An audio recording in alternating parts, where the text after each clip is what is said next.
You're listening to Short Inspirations from Ralph, The Bridge to Hope, Part 1. Hope is so powerful. In fact, it's the major source of renewing or strengthening your inner world, according to Isaiah. Isaiah 40 verse 31 in the NIV says, "But those who hope in the Lord will renew their strength." Note that our hope is in the Lord, not in our health or that we'll get promotion at work or our kids will do well. They're all good things, but they can sap our strength at times. It's hoping in God, not things from God. There's quite a difference. Listen to my earlier series on hope about this. Here's a quote: "Where there is hope, there is faith. And where there is faith, miracles happen." And this is because faith is the substance of things hoped for, the foundation, the essence, the confidence. In Isaiah chapter 9 verse 2 it says this: "The people who walk in darkness will see a great light. For those who live in a land of deep darkness, a light will shine." So when we're talking about the bridge to hope, we're talking about that great light of God as opposed to the darkness. So we have one side of the chasm, which is darkness, which is the world we live in. And we have the other side, which is incredible light. Job could see the bridge in the middle of his absolute catastrophes that were happening in his life. Lost his children, his wealth, disaster after disaster. But he could see a great light when he said, "I know that my Redeemer lives, and that in the end he will stand on the earth."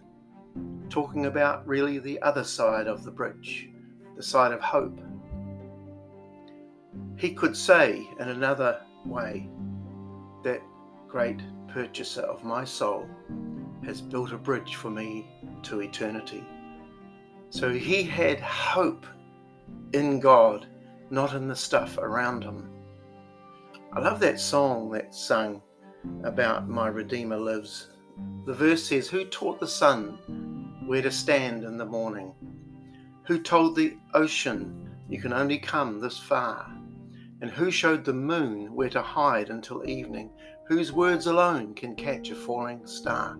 I know my Redeemer lives." This hope is very deep. This hope drives us. And when we have hope for the future, it comes back into our daily lives.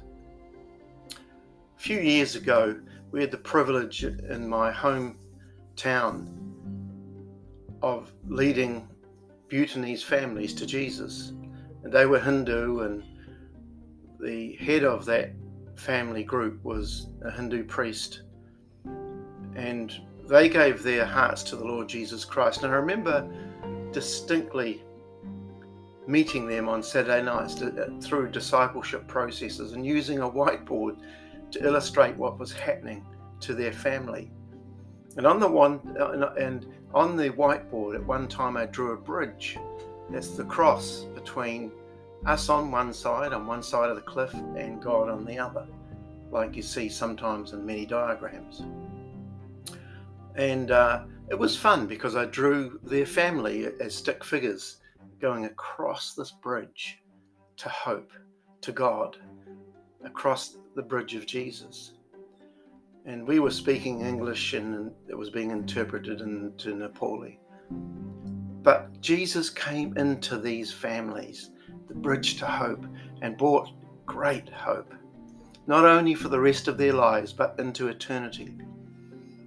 The main leader, as I was talking about, the family group leader, was a Hindu priest. And in fact, he said after quite a while, he said that the darkness in his life was going.